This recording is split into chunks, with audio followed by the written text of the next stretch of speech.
us. Okay, now I did that brief study with you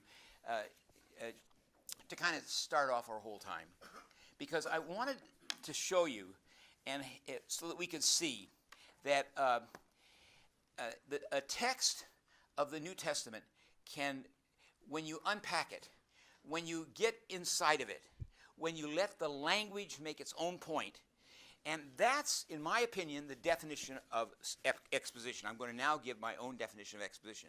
Exposition happens when a text in the Old or New Testament gets to make its own point. And I want to let it make its point before I comment on it.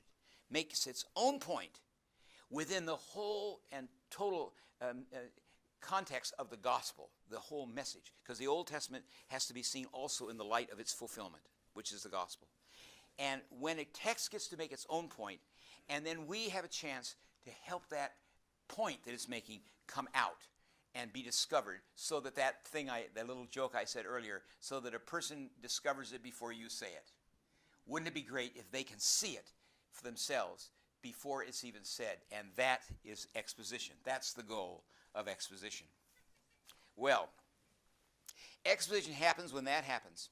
And when we have that, see it happen, believe me, it is a joyous, that's why I titled this whole series, The Joy of Expositional Preaching. It's a joy when you see that acceleration that can happen when a text gets to make its own point.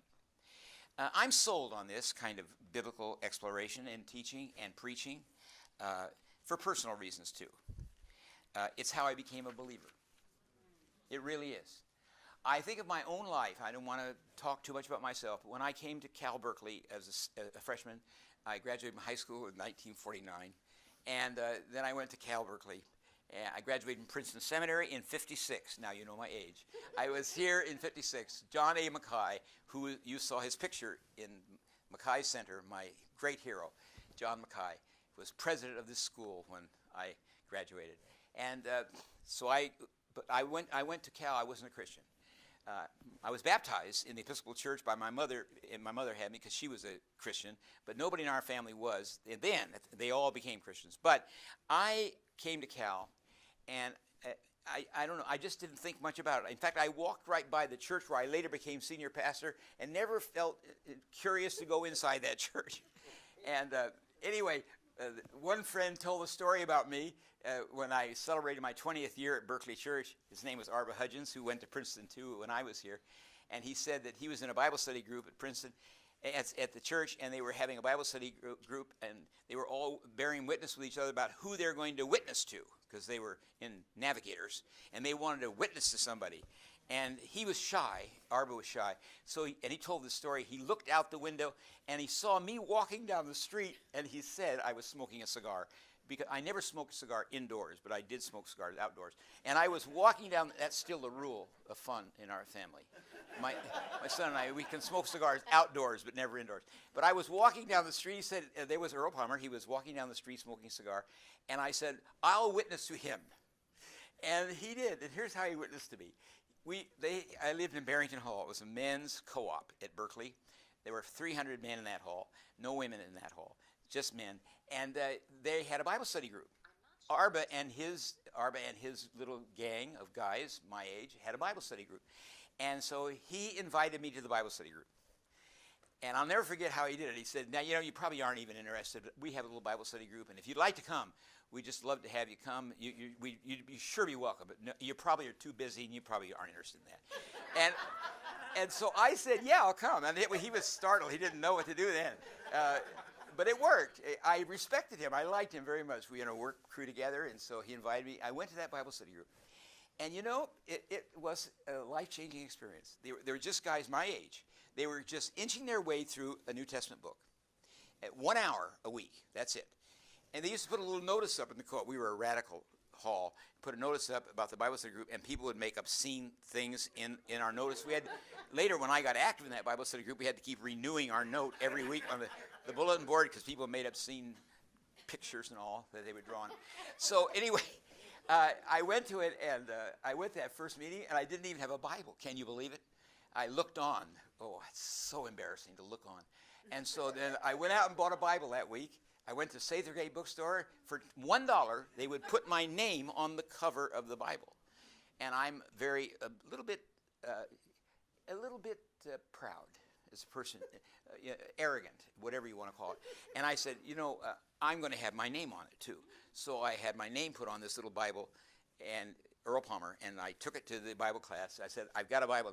And they said, oh, that is really nice. That's a King James. We're using the RSV here in this Bible. That's an honest truth. I still have that Bible, by the way. And so I had to go out and buy another Bible that next week. It was a paperback, and that was the RSV. And that little Bible study that I was in, where we looked at St. Paul and read, had a profound effect on me. Here's what I discovered in that Bible study group. That if you read a New Testament Bible study, and we did some Old Testament ones too, Psalms we would use. We would just go through a New Testament book like Philippians or Galatians or these various New Testament letters of Paul, and we would go through, and some weeks Paul loses, and some weeks he wins, because you don't always like Paul every week. You'll see that in 2 Timothy too, and that's why you have to read quite a large swath for a while to get to where he wins again. But I would go through this Bible study with those guys, and but you know what always happened? I found out that the text, this is a little Calvin theology now, if you read the Bible, it will always bring you to its living center. Always. The Old Testament in witness, the Old Testament in anticipation, the New Testament in witness will always bring you to its living center. That's Calvin. That's why the living center is the real source of authority in the Bible. Not the text as much as the living center, Jesus Christ. He's the source of authority. The Bible borrows it from the living center. And honestly, I can tell you that happened to me. Reading that, in that little Bible study group, I met Jesus Christ. He won my respect. More than Paul, though I came to love Paul. But he won my respect. That's why I put Rembrandt's St. Paul on the cover. I love that. But Jesus won my respect. And then respect is only a few inches away from faith. You know that? It really is. And then I got to go to their youth group. And that was the group in the First Presbyterian Church of Berkeley, where I later became pastor. And I wasn't thin, believe me. I was a raw recruit. I went to that group, and then we had a camp up at Lake Tahoe. And there are two guys here that were at camp at that very Lake Tahoe where I was, Zephyr Point, as a young college student. And I went there in my sophomore year at Cal Berkeley to Lake Tahoe. And Dr. Robert Boyd Munger was the main speaker, and Edward John Carnell was the theologian in residence at that retreat. And Dr. Munger put it this way. He said, when on the basis of what you know about Jesus Christ, you're willing to trust in his trustworthiness, then you're ready to become a Christian. And I can still remember lying on the dock at Lake Tahoe in that Presbyterian camp, looking in the water. And I said, on the basis of what I know about Jesus Christ, I trust him. I can't think of who I trust more. And I decided to put my weight down. That's what Dr. Munger said, do. Put your weight down upon his faithfulness and his grace. Trust it. And I became a Christian. And then I came back to Berkeley and got so active in that Bible study group that one day, this talk about a low doctrine of call, one day I said to Dr. Munger, I said, because I had so much respect for the youth pastor. So many people have gone to ministry because of their youth pastor. Well, our youth pastor was Carl Thomas, and he worked with us in the college group. And I had so much respect for Carl Thomas that I said to Dr. Munger one day, I think I'd like to be like Carl Thomas. I like to work with college kids. I like to be a pastor. And he said, well, you have to go and study, and you have to go to seminary. And so I said, okay. And so I applied to Princeton Seminary. I had to be the rawest recruit to come to Princeton Seminary, and I came. And I had a Renaissance experience in this school. I thank God for that. But I came to this school, and then I became a pastor. Then something happened to me at Princeton. I'll tell you, this is a true story. Marianne Farron is here. She knows a little bit about this story. But I went out with a gospel team. We had a gospel team that would go out from the seminary. I thought it was a waste of time, quite frankly, because we were sent by the seminary to go out and raise the flag for Princeton at a church. and that means we would be with the kids at skit night on Saturday. Hardly any kids would even come to the skit night. And then we would give our witness maybe. And then on Sunday morning we would share in worship. And then we would be farmed out to families. And one Sunday, I only did it a few times because I thought it was kind of a waste of time. I thought it was superficial. Now we have field ed, which is much better. But anyway, then we went out to raise the flag. And then the congregation would see these Princeton students. Isn't that marvelous, going into ministry, as we shared in worship. So that day I went to a family in Jenkinstown, Pennsylvania. It was the Kelly family. This is a true name, the Kelly family.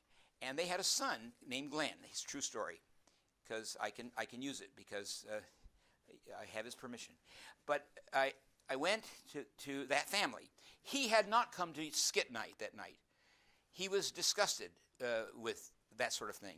He didn't even come to church because he was disgusted with church. But he did come to the family dinner and then met the visiting seminarian from Princeton. And we got to talking about, he was a student at Princeton University, a freshman.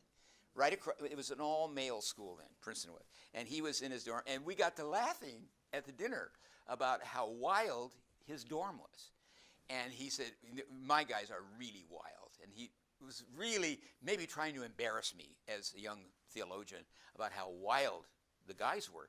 And I said, well, my are not wild. And, we're very sedate. But anyway, he said, would you like to see my dorm? And I said, yeah. So the next day, or about a week later, I went over to Princeton to see his dorm because he wanted to show me his dorm. He's a great big tall guy, about 6'4". And I went over there, and I don't know why I said it, but I said to him, I said, Glenn, when I was in Berkeley, I was in a dorm, and I was in a small Bible study group, and it meant a great deal to me. That's all I said. It meant a great deal to me. And if you guys would be interested, I'd be willing to come over here and help you start a little Bible study group of your own here. He wasn't even a Christian then. And I said, if you want me to, I'd be glad to. And I'll never forget this. He quieted everybody down in the wild dorm. And he said, this guy is he's a seminary student over here at Princeton Seminary, and he's willing to help us start a Bible study group. And he'll come and help us start it. You guys want to do it? They said, okay. And so, it's actually what happened. And I started that little Bible study group with them. That was the only one I ever started. I ended up with about 5 of those. Princeton actually made an exception for me, and they decided, since I got so many of those going, that they called that my field ed. I qualified for field ed by doing that. And I went over and had these little Bible study groups that would be either at 10 o'clock at night or about 7 in the morning or about 6 in the afternoon. Remember, we had dinner at your house, and John Kalutha was in one of those Bible study groups when I was here last in Princeton. And he was in one of those groups. But I saw guys become Christians. I wasn't even trying.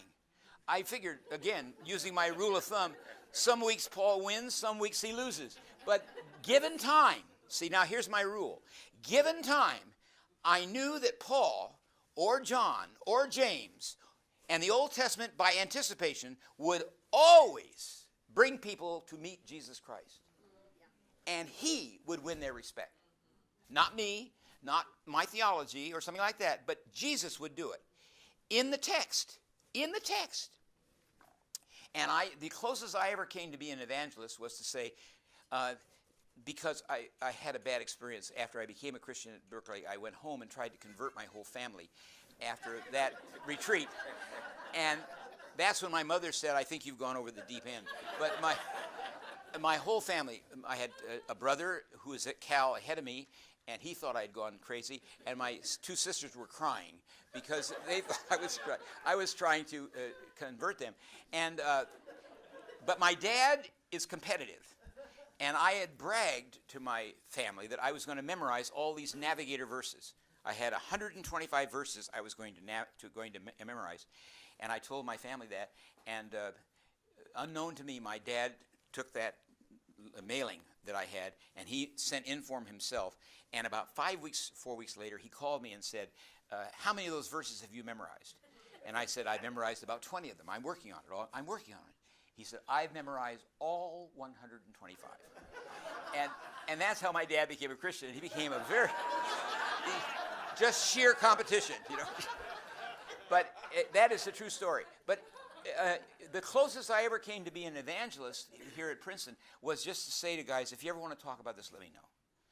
And one by one, guys, and by the way, I was in Colorado speaking at a conference in Colorado about 10 years ago, and a great big tall, who's now a neurosurgeon, a great big tall guy came up to me and said, do you know who I am? I said, you're Glenn Kelly, aren't you? And it was Glenn Kelly, who was active in this church there in Denver, Colorado. So it's amazing, isn't it, how the text makes itself known, and you have a chance then to share, you have a chance to share faith in a way that people then get to discover it for themselves.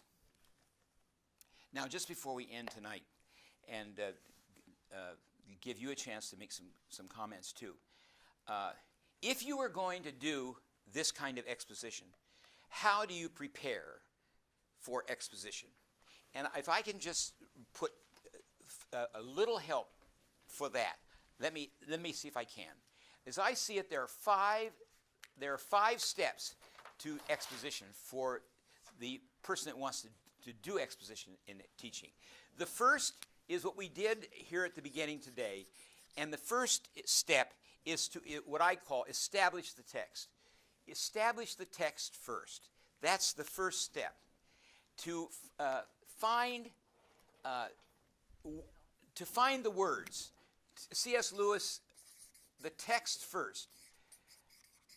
I said when somebody asked me, why was John Mackay such a great preacher? I think John Mackay always established the text before anything else. You got the text going. No illustrations of I'm not against clever illustrations, but establish the text. Get us into the text as soon as possible so that we see it. And sometimes a simple way to do that is to say, the text for today is, and then give a decent reading of the text before a clever illustration or anything else clouds it. Get the text going. And then ask the C.S. Lewis question, tell me what the hard words mean. That does more for me than 1,000 commentaries. What do the words mean? And do your best. Now, we did a little of that here with this 2 Thessalonians 3 text. What do the words mean? What words stir you up? So it starts with the text and curiosity. Curiosity. We want to ask questions. What are the questions of the text? What are the questions of the words? So that's the first step. The second step, and that's where lexical use of language is a great help, of course. Or if you don't have lexical use with Greek and Hebrew, then use translations to stir you up to figure out what the words are. Then second, the historical question. I'm talking about questions to raise. The second is historical. What is the historical setting? Do your best to figure out the historical setting of the text. There you sometimes do need help. You need help from a dictionary. A simple dictionary of the Bible will do more for you in Bible study than almost any other historical aid. It will give you all historical reference points, and it'll give you background on every historical thing. But you want to know the historical questions. The historical questions about when the text, what is the authorship? When is the book written? What's happening in the Roman world, since we have in the New Testament all the texts in the Roman Mediterranean world? What's happening in the Mediterranean world during the time of the text? And then the form critical question is behind the text. Why is this written here? Are there reasons? Like John the Baptist in the passage that he read for us today from John 1, if you read that entire John 1, you'll know that 3 times John interrupts the song to say John the Baptist is not the Christ. Now the form critical question asks, why does John interrupt that song 3 times to tell us John the Baptist is not the Christ? Is that a problem for some people? And the more you do research, even within the New Testament, you can realize when you get to the book of Acts, there were some people that knew John the Baptist and were following him and didn't know about Christ yet. There was confusion as to who John the Baptist was. And so that's the form critical question, or that's the historical question inside and behind the text. And then third, what I call the theological question. Now, the theological question, I want to make it as simple as possible. It's where you take the words and what they say, and you've done this when you've done word studies up here a little bit in the historical period. What do the words say and what do they mean? And now you're playing a role where you're trying to figure out what Jesus is getting at. We're going to look at a parable, for instance, on Friday. What's he getting at in the parable? What does he mean? Does he give you clues as to what he means by this parable? What does he say? We figure the words that he's using. And what does he mean? Where is he going? This is the boldest part of all kinds of biblical research and study. And it never stops being bold, because this is where theologians differ, where arguments occur. But that's all right. You're trying to figure out what it says and then what it means, and moving from say to mean. And then the fourth question is what I call the audience question. The audience question. What would an audience that heard it in the first century, how would they react to this text? What would stir them up? Do we get clues within the material itself? Why is it that Jesus seems to get more problems from the violation of the Sabbath than anything else?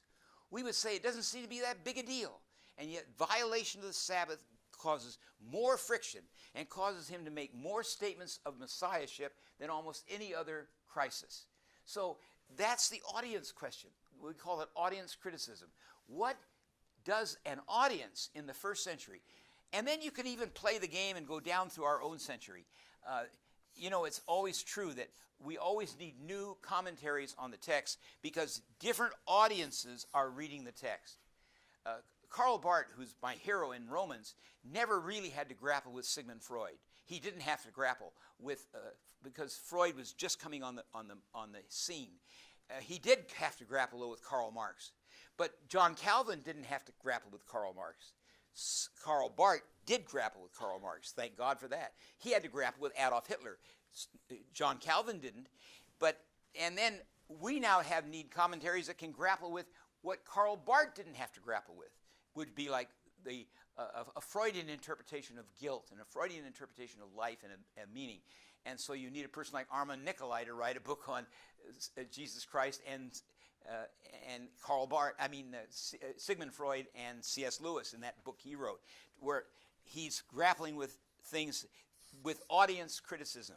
The audience that reads the book, how would they hear it? And then finally, the last question is the discipleship question. Now, the discipleship question is, Schnackenberg wrote a great commentary on John, and he says, there is no valid commentary of John that does not ask the discipleship question. What does this text say to me in my life?